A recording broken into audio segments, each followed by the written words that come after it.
Президентке мага каршы депутаттар же башкалар бар да. Кандай? Врачтар өздөрү ызык 100 грамм, 150 граммдан берип, аз иштесеңер азыр деле ичип бермекмин мен. Агай сиз кандай?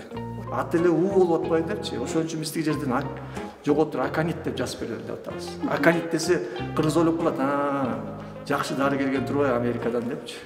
Кандай? Жанагы жерде кичинекей мындай агак жүрбөйбү лысый. Ошондон сурасаңар, ооруп калсаңар ошондон алгыла. Ошол леченияны билет да. Кандай? Мадагаскардын президенти өзү ичип бүт баарын лечение кылып атат. Анан ошону колдонгон адамдарда кандай реакция болуп атат? Айыгып кетип атышат. 3 күн 4 күн жетпей айыгып кетип атышат. Ошко дем алыш сайын жөнөтүп атабыз. Мынакей бүгүн да айтышты, төнүп калды деп. Узап келе атышат. Жок, мындай да мен деген өзүм доктор меднаук, профессор.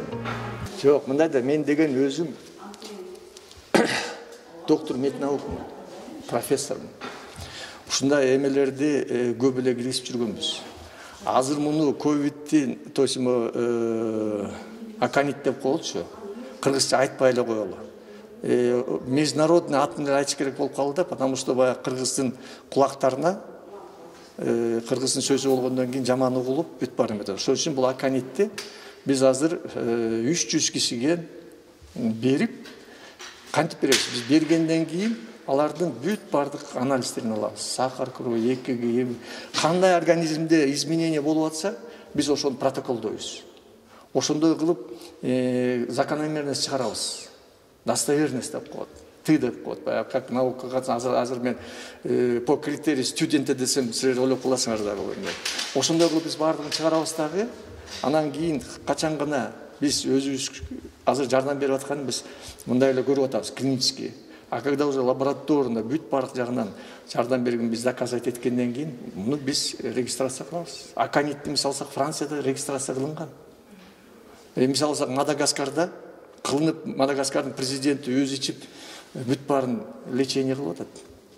Адамдар өз алдынча да колдоно алышы мүмкүн да. Анан ошого кандай кеңеш бересиздер? Мисалы үчүн адамдар өзү казып келип эле дары турбайбы деп ичип алган болушу да мүмкүн. Бул деген мындай да, адамдар өздөрү дозасын билбесе, муштак ичип алган сразу 5 мүнөткө жетпей өлүп калат. А биз болсо жанагы дозасын билип, кандай кылыш керек, бүт бардыгын готовить этип, заводской условияда жаап, жанагы бутылкаларды ачылбагандай кылып, и врачтарга берип атабыз. Врачтар өздөрү ызык 100 грамм, 150 граммдан берип, жанында отуруп карап атат. Эмчинен ошол врач жооп берет. Эмчине последствия осложнениясы мынакей канчадан бери колдонуп атабыз. 1000 кишиге колдонулу. Эмчи муну айта албай аткан себеби врачтар өздөрү мына Ош ол жеринде деле колдонуп атат. Ош шаарында колдонуп атат, Жалал Абадта колдонуп атат. Бардык областта колдонуп атат. Ошто канча колдонду? Канчаны жибердиңиздер Ошко? Ошко дем алыш сайын жөнөтүп атабыз. Мынакей бүгүн да айтышты, төнүп калды деп. Узап келе атышат. Анан ошону колдонгон адамдарда кандай реакция болуп атат? Айыгып кетип атышат. 3 күн 4 күн жетпей айыгып кетип атышат, чыгып атат. Ошон үчүн месталар бар буякта. Ошон үчүн ооруканада жаткан, ковид менен жаткан адамдарга берилип атабы? Ошол ковид оорусу менен жаткан адамдарга берилип атат. Республика боюнча берилип ошондой? Бүт баарына таратып бергенбиз. Республика боюнча. Калоочуларга да ошондой? Калоочулар дарыланып ичем дегендер. Эмчүн дегенде ковидтен кийин страх болот. Ошо страхты деген бул ичкенден кийин страхты өтүп кетет экен, температурасы өтүп кетет экен, тамак ичкиси келип калат экен, аппетит появится этип калат экен. Мен деле көрдүңөрбү? Аз иштесеңер азыр деле ичип бермекмин мен. Агай сиз ошону рецептин өзүңүз изилдеп чыктыңызбы, даярдап чыктыңызбы? Да.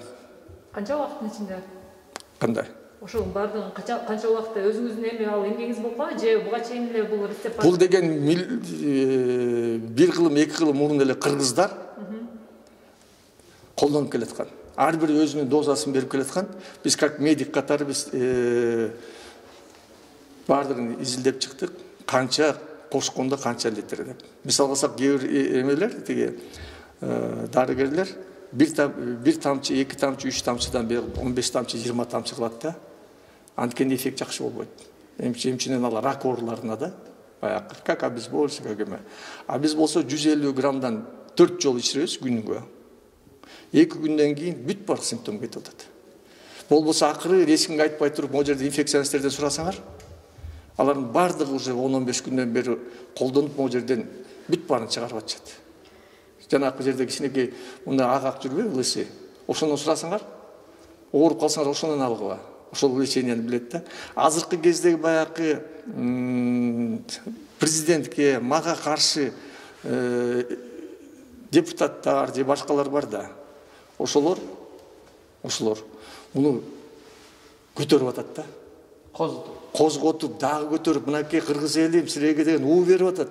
Ат эле уу болуп атпайбы депчи. Ошон үчүн биз тиги жерден жоготур аканит деп жазып берели деп атабыз. Аканит десе кыргыз ойлоп калат, жакшы дары келген турбайбы Америкадан депчи.